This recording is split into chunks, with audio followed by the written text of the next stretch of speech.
Poor but honest. Anonymous. She was poor, but she was honest. Victim of the squire's whim. First he loved her, then he left her, and she lost her honest name. Then she ran away to London for to hide her grief and shame. There she met another squire, and she lost her name again. See her riding in her carriage, in the park and all so gay. All the nibs and nobby persons come to pass the time of day. See the little old world village where her aged parents live, drinking the champagne she sends them, but they never can forgive.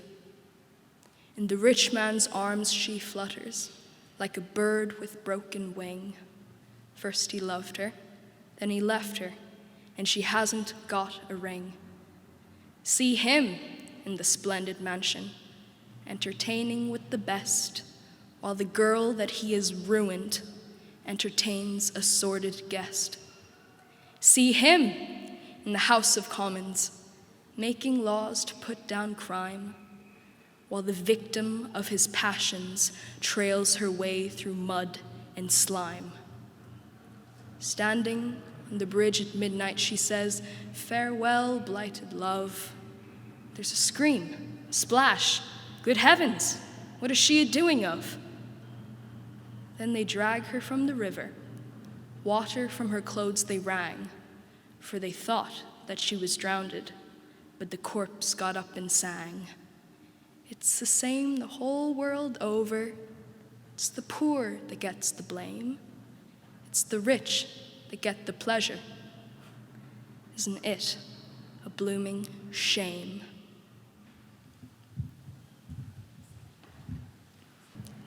Follower by Seamus Heaney. My father worked with a horse plough. His shoulders globed like a full sail strung between the shafts and the furrow. The horses strained at his clicking tongue. An expert, he would set the wing and fit the bright steel-pointed sock.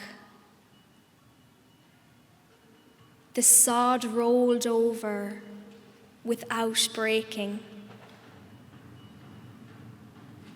At the headrig, with a single pluck of reins, the sweating team turned round and back into the land. His eye narrowed and angled at the ground, mapping the furrow exactly. I stumbled in his hobnailed wake, fell sometimes on the polished sod. Sometimes he rode me on his back, dipping and rising to his plod. I wanted to go up and plough, to close one eye, stiffen my arm. All I ever did was follow in his broad shadow round the farm.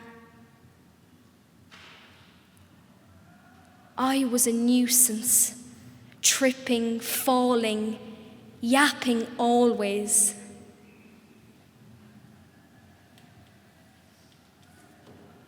But today,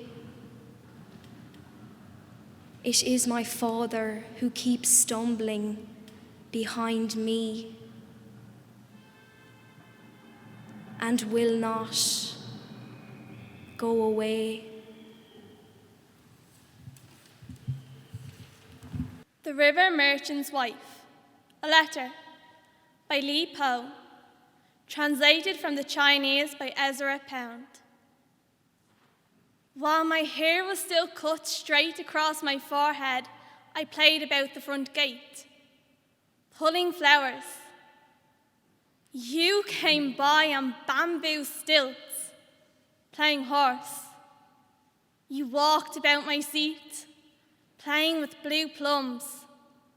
And we went on living in the village of Cho Can.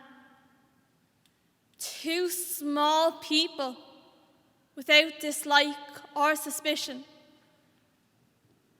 At 14, I married my Lord, you. I never laughed, being bashful. Lowering my head, I looked at the wall. Called to 1,000 times, I never looked back. At 15, I stopped scowling. I desired my dust to be mingled with yours, forever and forever and forever. Why should I climb the lookout? At 16, you departed. You went into far Kutu Yen by the river of swirling eddies. And you've been gone 5 months. The monkeys make sorrowful noise overhead. You dragged your feet when you went out. By the gate now, the moss has grown. The different mosses, too deep to clear them away. The leaves fall early this autumn in wind. The paired butterflies are already yellow with August over the grass in the west garden. They hurt me. I grow older. If you are coming down through the narrows of the river Kiang, please let me know beforehand, and I will come out to meet you as far as Cho Fu Sa. What Were They Like? By Denise Levertov. Did the people of Vietnam use lanterns of stone? Did they hold ceremonies to reverence the opening of buds? Were they inclined to quiet laughter? Did they use bone and ivory, jade and silver for ornament? Had they an epic poem? Did they distinguish between speech and singing?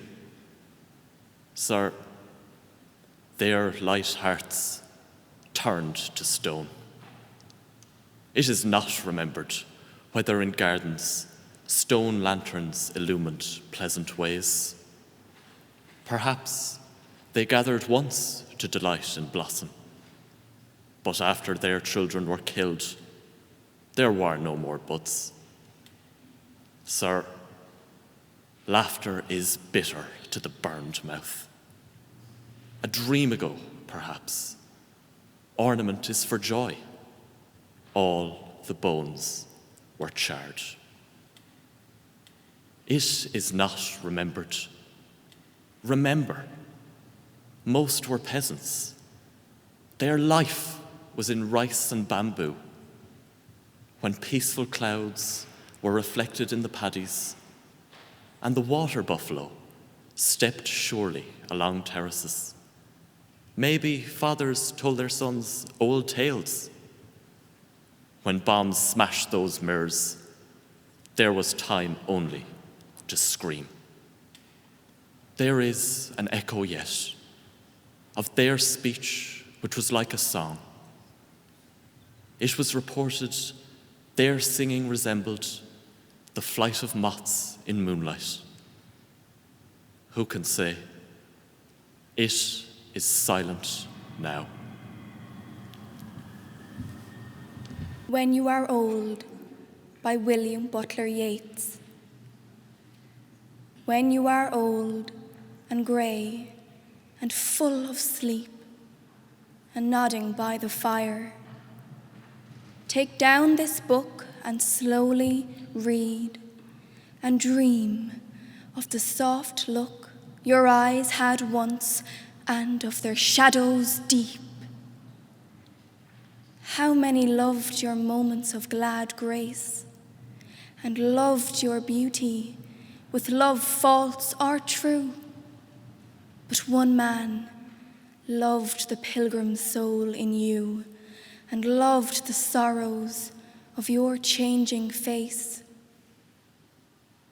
And bending down beside the glowing bars, murmur, a little sadly, how love fled and paced upon the mountains overhead, and hid his face amid a crowd of stars.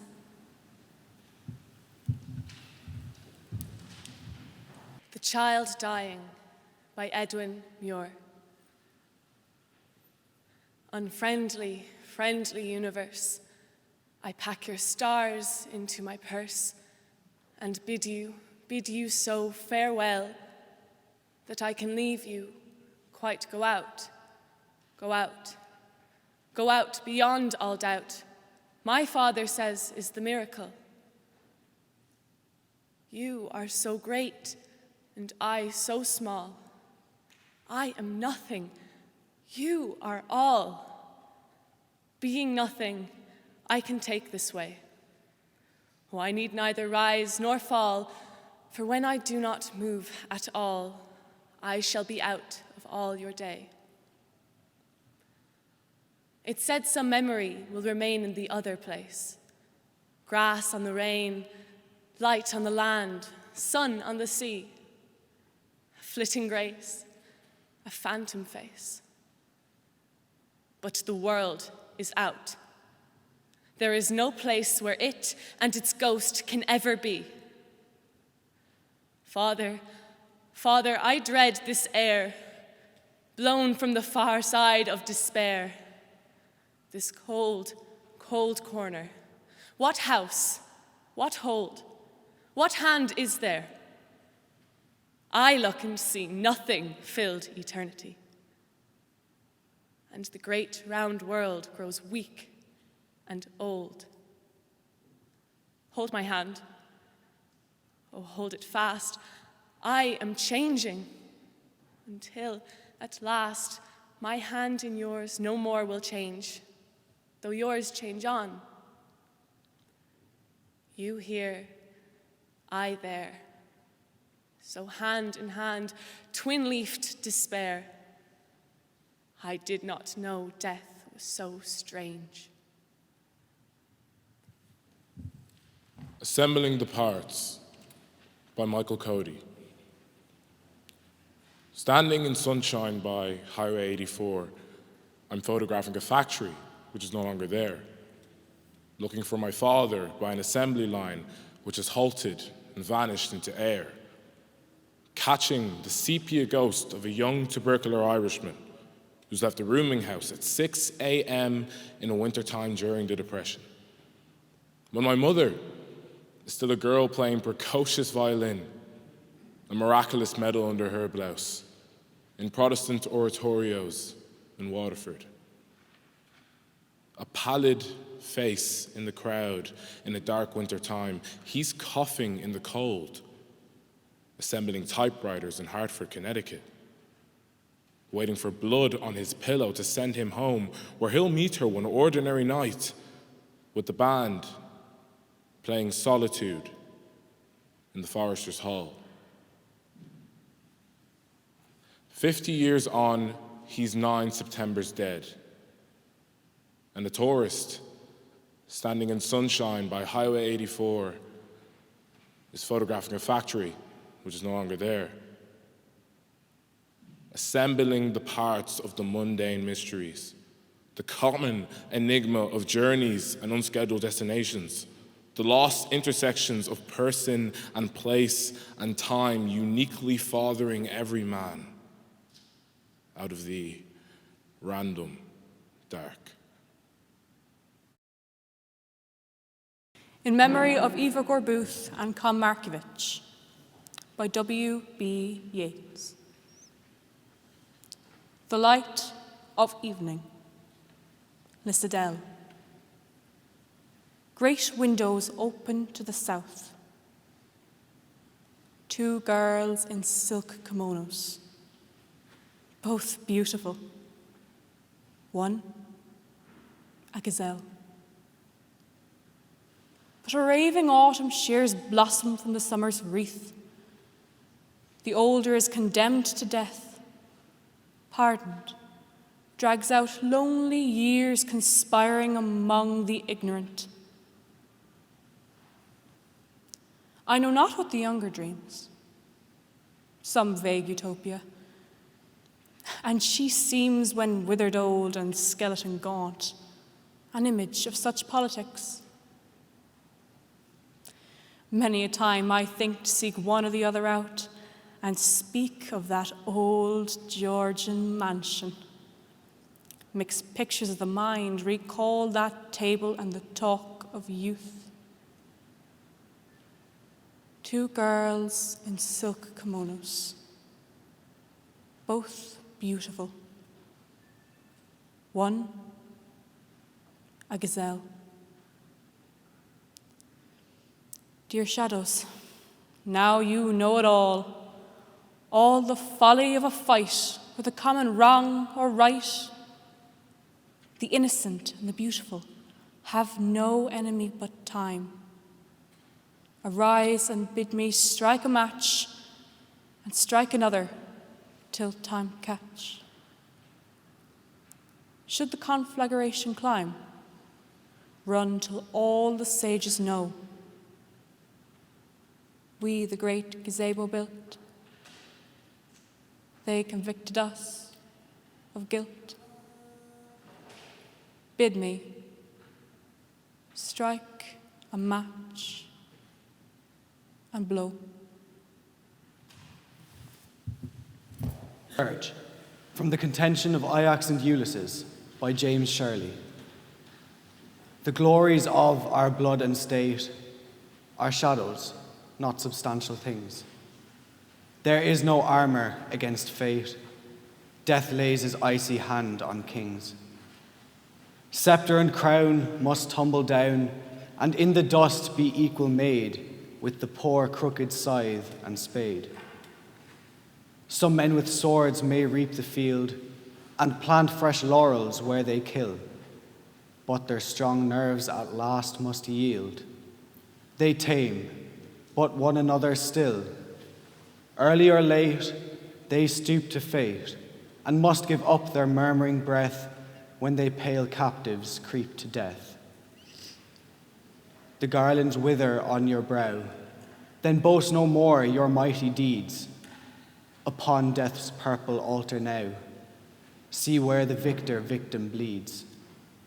Your heads must come to the cold tomb. Only the actions of the just smell sweet and blossom in their dust. Prisoners of the Tower by Patrick Galvin. I can see them now, prisoners of the Tower, their faces blind from centuries of barbed wire.